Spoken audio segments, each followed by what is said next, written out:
कल जिस वक्त पूरी दुनिया यूनाइटेड स्टेट्स के इलेक्शन रिजल्ट्स में डूबी हुई थी, उस वक्त एक ऐसा भाषण हुआ है मिडल ईस्ट में कि जिसको सुनकर इजराइल और इजराइल के समर्थक सभी चिंता में आए होंगे और उनकी चिंता बड़ी होगी। पिछले 3 दिन में कुछ ऐसे घटनाक्रम हैं जिसको देख के इजराइल के जो समर्थक लॉबी है वो जाहिर सी बात है खुश नहीं होगी। हिजबुल्लाह के चीफ ने एक हफ्ते में लेबनान से ये दूसरा भाषण दिया है। ये दूसरा भाषण है और फिर चेतावनियां हैं। बहुत सारी ऐसी बातें हैं जो इस युद्ध को अभी रुकता हुआ नहीं बता रही हैं।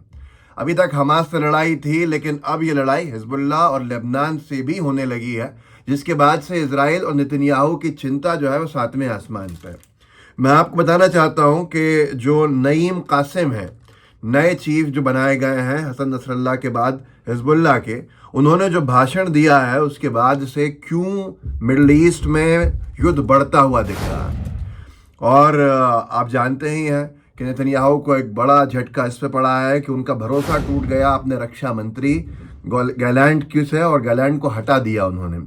चलते चुनाव में नेतन्याहू ने गैलेंट को हटाया, जो सबसे बड़ा झटका नेतन्याहू के लिए है। और इस वक्त जो भाषण दिया है हिजबुल्लाह के नए चीफ ने, नईम कासिम ने, मैं आपको पढ़ के सुनाना चाहता हूं और फिर रुकिएगा क्योंकि चर्चा करनी है कुछ और भी विषय के ऊपर, जिसमें सबसे महत्वपूर्ण है कि डोनाल्ड ट्रंप के इलेक्शन जीतने के बाद कुछ ऐसे देश भी हैं जिन्होंने बधाई नहीं दी है, जिसको देखकर इजराइल और यूक्रेन बड़े चिंता में है। हसन नसरल्लाह के नाम से शुरू किया है इन्होंने भाषण अपना, नईम कासिम ने, और उनको कहा है कि उनको बहुत ऊंचे मेडल्स जो हैं वो मिले हैं और बहुत ऊंचा मकाम मिला है। उसके साथ ये भी कहा है कि there is no place within occupied Palestine Hezbollah drones missiles can not reach.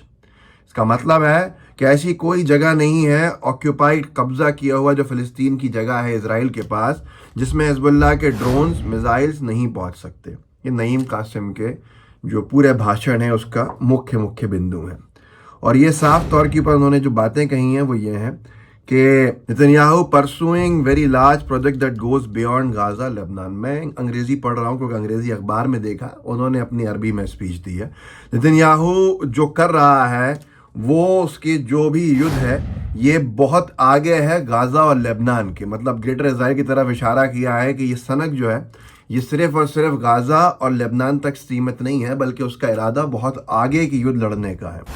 Resistance की जो बात कही है, जो प्रतिरोध है, जो प्रतिरोध पक्ष है, जो लेबनान के लिए लड़ रहा है, जो पक्ष जिसको लेबनान के लड़ाका कहते हैं, हिजबुल्लाह कहते हैं, प्रतिरोध पक्ष कहते हैं, अंग्रेजी में रेजिस्टेंस कहते हैं, उनके बारे में कहा है कि जो रेजिस्टेंस है उसने जो फौज तैयार करी है, उसने पहले ही अपनी फौज तैयार कर ली है प्रतिरोध के पक्ष की, इजराइल के अतिक्रमण की, आक्रमण की लड़ाई के लिए।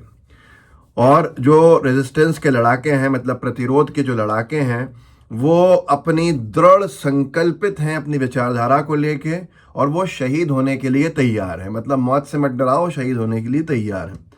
यूएस को कहा है नए हिजबुल्लाह चीफ ने द ग्रेट सैटन, मतलब शैतान कहा है, महान शैतान कहा है, बहुत बड़ा महाशैतान कहा है। यूएस बहुत बड़ा शैतान, ये हिजबुल्लाह चीफ का कहना है, जिसने इजरायली सरकार को हर संभव चीज मुहैया कराई। एक ही चीज इस युद्ध को रोक सकती है, इस आक्रमण के युद्ध को रोक सकती है, वो है जंग का मैदान।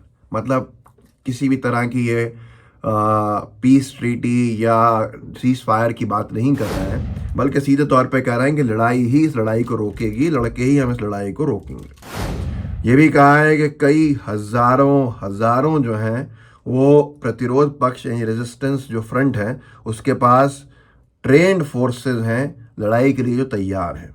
ऐसी बहुत सारी चीज़ें कही हैं, और जिसमें उन्होंने ये भी कहा है कि बिल्कुल भी ज़ायनिस्ट सेना के आगे हमारे लोग नहीं झुकेंगे, बल्कि ज़ायनिस्ट जो हमारा दुश्मन है वो रिग्रेट करेगा, वो अफसोस करेगा अपने आक्रमण की लड़ाई के ऊपर बाद में। तो ऐसी बहुत सारी चीज़ें हैं, इन्होंने साफ तौर के ऊपर ही कह दिया है कि मतलब ये रुकने वालों में से नहीं है और ये अब लड़ाई बहुत आगे बढ़नी है।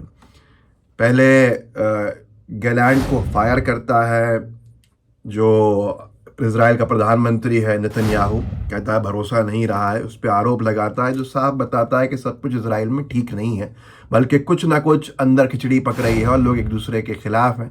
लोगों का कहना यह भी होता है कोई बहुत बड़ा मिलिट्री कूप होने वाला था जिसमें गैलांट खुद प्रधानमंत्री बनता और नेतन्याहू को बंद कर देता जेल में। उससे पहले नेतन्याहू ने उसको फायर कर दिया, मतलब लड़ाइयाँ आपस में हैं।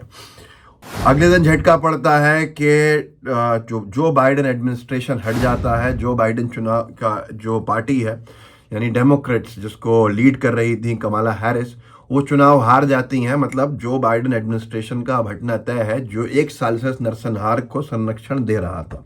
ट्रम्प के आने से न जाने क्यों कुछ ऐसे लोग जो उस विचारधारा के हैं, जो इजराइल के समर्थक हैं, वो खुश हैं, मुझे नहीं मालूम, मूर्ख हैं, इतना ही कहूँगा। विचारधारा पे पार्टी की विचारधारा पे जो यूएस के राष्ट्रपति की विचारधारा है वो हावी होती है। अब मैं आपको कुछ महत्वपूर्ण चीज़ें अपडेट देना चाहता हूँ जिसको लेकर अगर हम देखें कि एक खबर छपी है कुवैती न्यूज़पेपर में जिसका नाम है अल इत्तिहाद न्यूज़ सेंटर। उसने ये सजेस्ट किया है कि अरब अमेरिकन्स जो हैं उन्होंने बहुत बड़ी संख्या में ट्रम्प का सपोर्ट किया, जबकि ज्यूइश अमेरिकन्स जो हैं वो कमला हैरिस को वोट करने के लिए बिल्कुल दृढ़ संकल्पित थे। और इसमें ये भी चीज़ ऐड की है कि जो अरब अमेरिकन्स हैं वो ज़्यादातर क्रिश्चियंस हैं।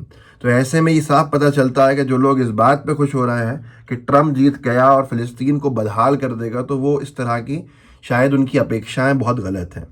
अब इसके अलावा और भी चीज़ें हैं। दुनिया भर के जो राष्ट्र प्रमुख हैं, जो राज्य प्रमुख हैं, उन्होंने बधाइयाँ दी हैं, लेकिन ऐसी भी एक बहुत बड़ी लॉबी है जिसने ट्रम्प को बधाई नहीं दी है।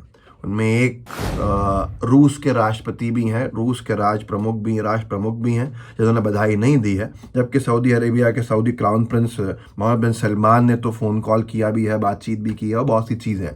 खैर, इस वीडियो को आगे बढ़ाइएगा, लोगों को आप जागरूक कर सकते हैं, ज़रूर कीजिए।